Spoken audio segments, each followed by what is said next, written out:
allí, pero además hay mucho para hablar sobre la situación carcelaria con su presidenta, la exfiscal Mirta Gianse, a quien le agradecemos muchísimo estos minutos aquí en la mañana de Arriba Gente. Buen día, ¿cómo le va? Buen día, muchas gracias. Siempre cargo con eso de exfiscal, que en realidad es mi otra vida, pero estoy del otro lado del mostrador ahora, digamos, ¿no?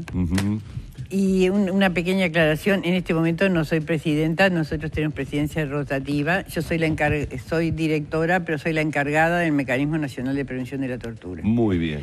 Que además de ser una función de la institución, es un órgano de control que emana de un tratado, por lo tanto, nosotros somos un órgano de tratado, del tratado del protocolo facultativo a la Convención contra la Tortura. O sea, respondemos al subcomité contra la tortura y al comité contra la tortura.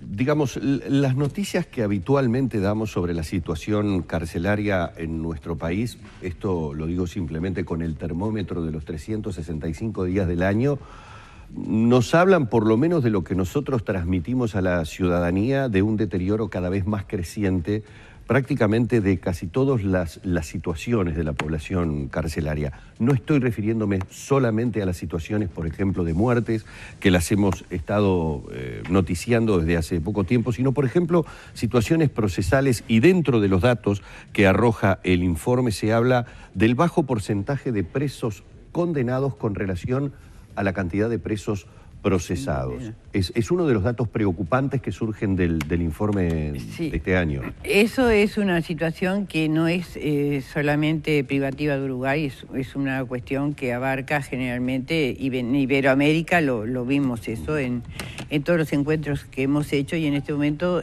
tenemos en proyecto un trabajo con el mecanismo de Paraguay y de Argentina, que compartimos realidades similares, con el apoyo de la cooperación alemana, para trabajar firmemente en esto, pero para encontrar alternativas. Porque se habla mucho de la prisión preventiva, de decir, todo el mundo opina y todo el mundo tiene algo para decir, pero en realidad hacer es lo que hay que hacer, propuestas.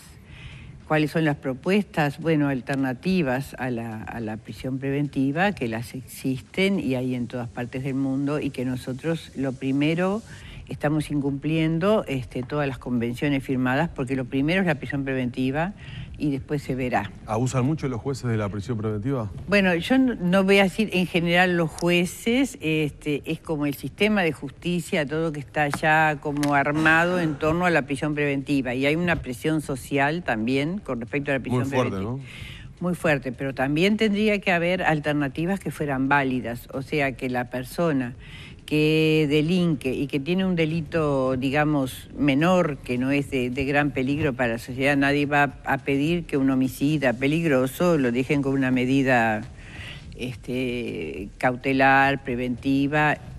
Eso pasa en otros países. Ustedes verán que en Estados Unidos los homicidas quedan esperando el juicio en libertad, ponen una fianza en general.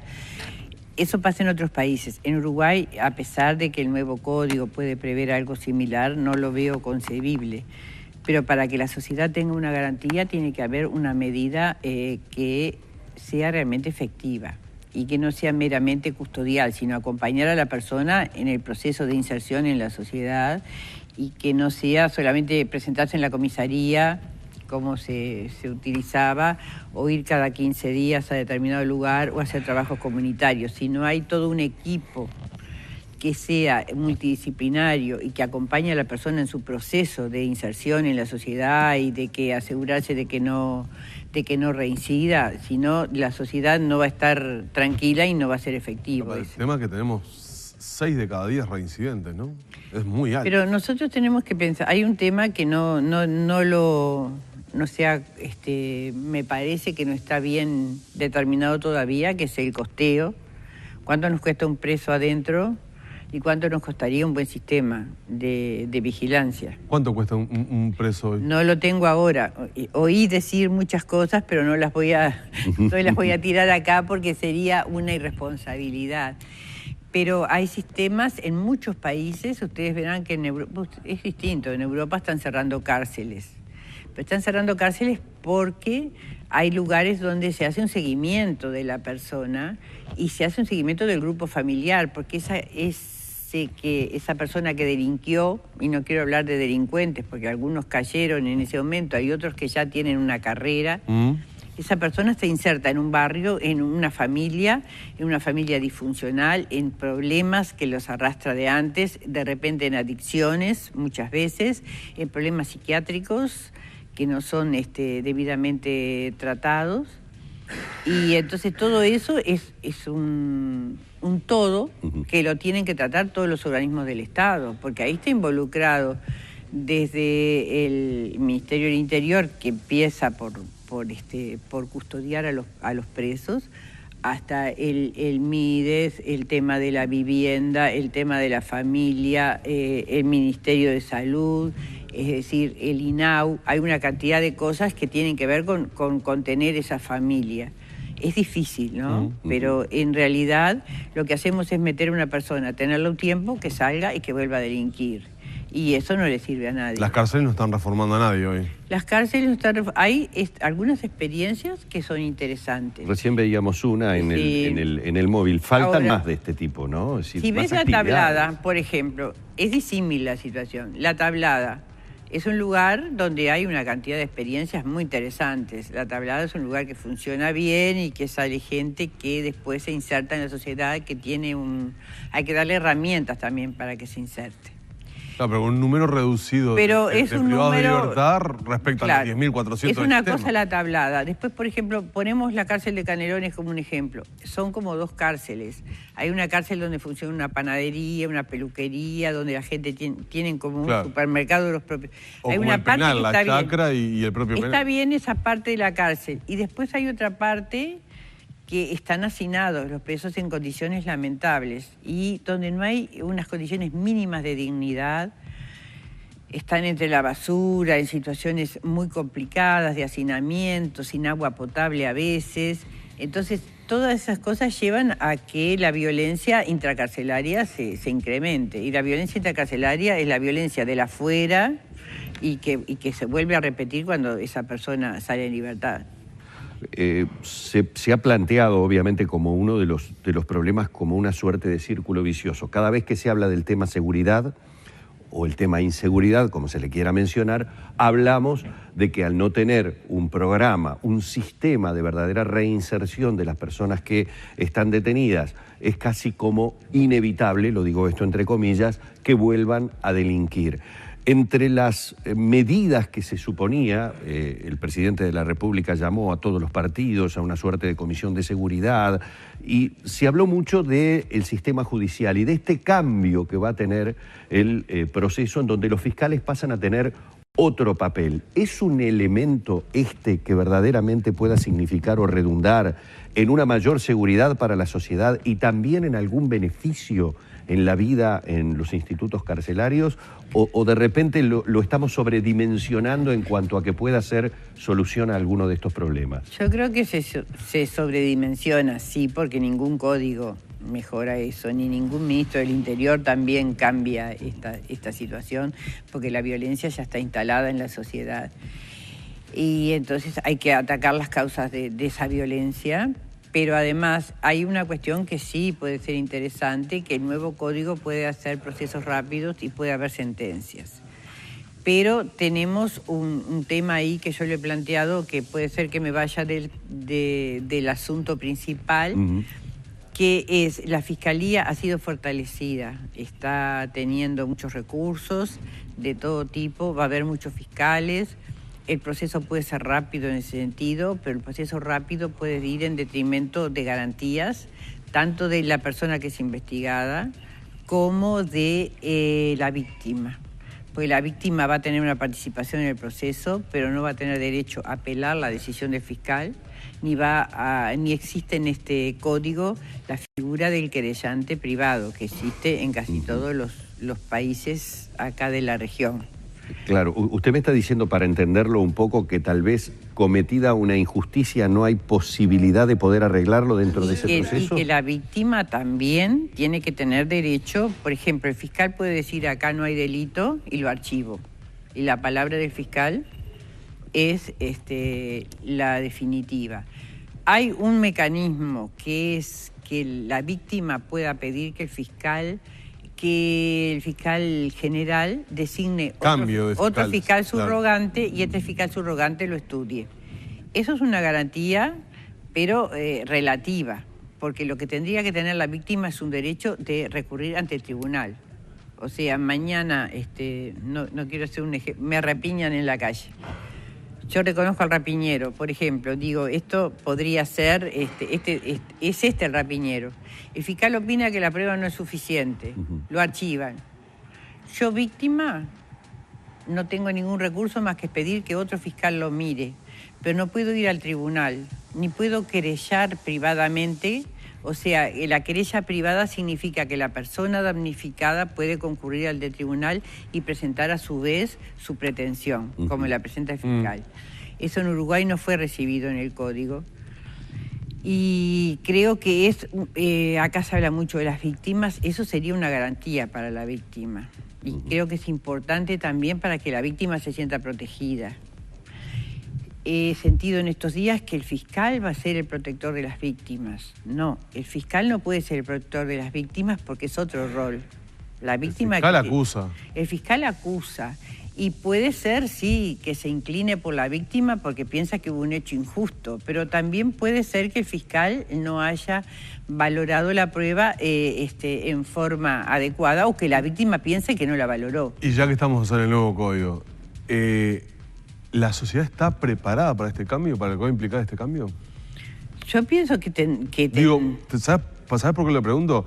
Estamos insertos en días o semanas donde se escucha más mano dura, o sea, hay una opinión de la gente más mano dura. Lo de la mano dura es una cosa que viene de todos los países, porque eso lo escuchamos. Yo estuve en Panamá primero y después en Zacatecas este año, en 2 encuentros, y bueno, tenemos todos la cuestión de la mano dura, bien, pero la mano dura no ha solucionado nada en ningún lado, y bueno, habría que mirar un poquito para afuera.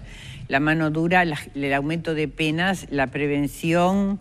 la prevención especial o la prevención general no funciona. Estamos en un número histórico de reclusos, por ejemplo. Se lo dije a un chiquilín que lo encontré en cárcel, en la ex cárcel central, que estaba para ser clasificado, y tenía 24 años, ahora tendrá 25, y le dije, saliste recién, ¿por qué entraste? Es la primera vez que vengo acá, porque era la primera vez que entraba a cárcel central. ¿Esos primarios? No, yo ya estuve. ¿Por qué estuviste? Por rapiña.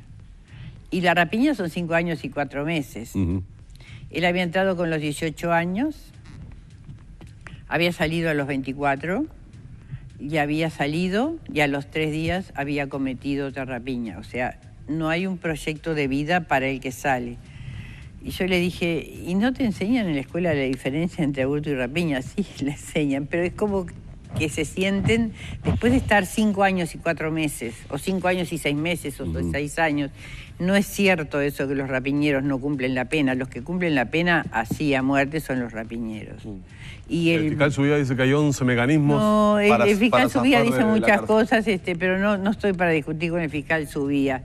Las penas de papel, conozco el discurso de Gustavo, lo conozco perfectamente, es rebatible por todos lados, pero no es la cuestión.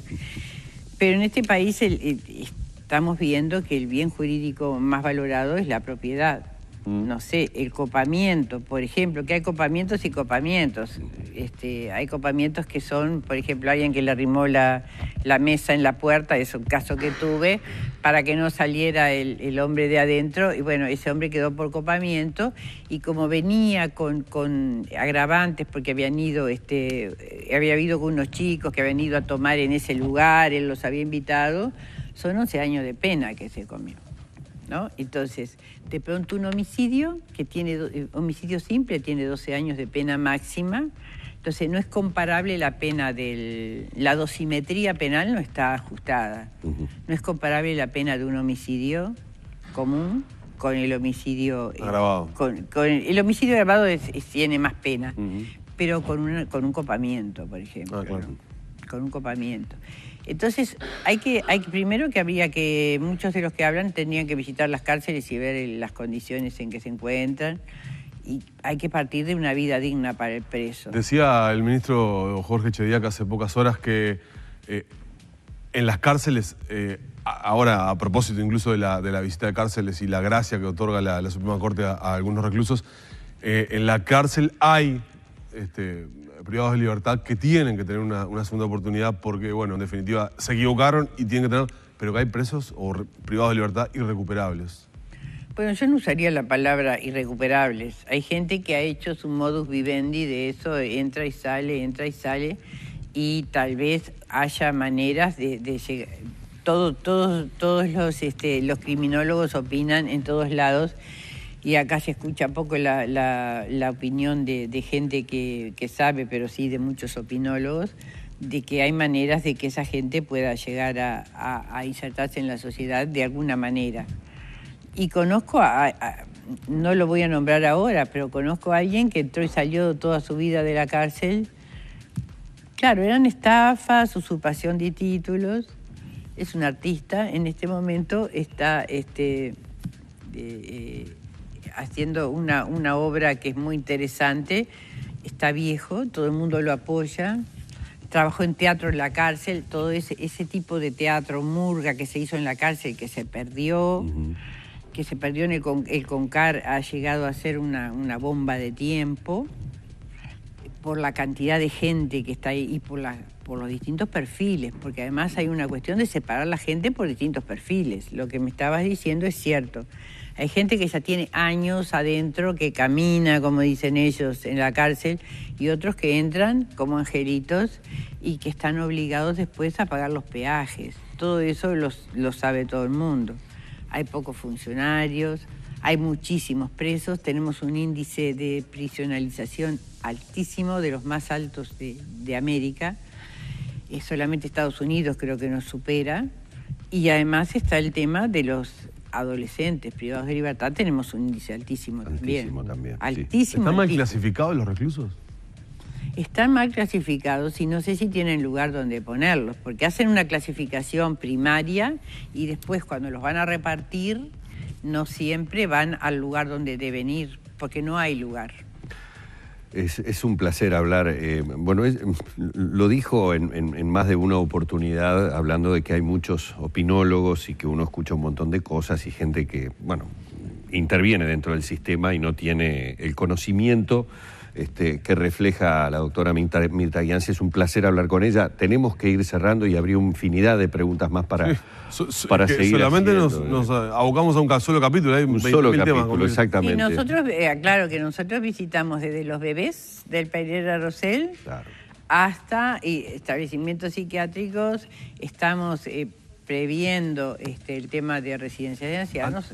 Nuestro universo es complejo. Antes de despedirla, hay una situación que la propia institución se preocupó y que la propia justicia determinó y le dio participación a la institución, y es el caso de Diyab.